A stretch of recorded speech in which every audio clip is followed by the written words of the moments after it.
যদি হয়, এতগুলো প্রাণ, এতগুলো স্বপ্ন, এতগুলো পরিবারের দায়িত্ব, বাবা মা হারা, মানে এই যে অপমৃত্যুগুলা ঘটছে, এগুলো আসলে আমার কাছে কেন যেন মনে হয় অনেক সময় এই যারা লঞ্চ চালান, নাবিক বা যাই ড্রাইভার যাই বলি, ওনাদের গাফিলতি অনেকটা।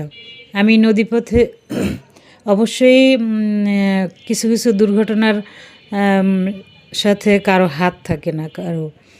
তো এই যে লঞ্চে মাঝে মাঝে যে দুর্ঘটনাগুলো ঘটে, এগুলোই ওনাদের মানে আমি বলবো ওনাদের খুবই অসতর্কতার জন্য।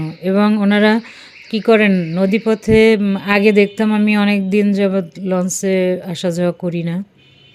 আমরা যখন আগে আসা যাওয়া করতাম, লঞ্চে ভ্রমণ করতাম, তখন দেখতাম এরা মানে প্রতিযোগিতা করতো কার আগে কে পৌঁছাবে গন্তব্যে। তো প্রায় 8-10 বছর আগের ঘটনা। আমরা এরকম লঞ্চে ছিলাম। লঞ্চে এত যাত্রী ঈদের পরবর্তী সময়ে, তখন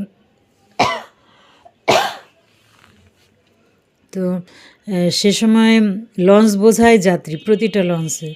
ওই মেঘনা নদীর মাঝ নদীতে এসে দুটি লঞ্চ এমন সজোরে পিছন থেকে আরেকটা লঞ্চ আমাদের লঞ্চটাকে ধাক্কা দিল।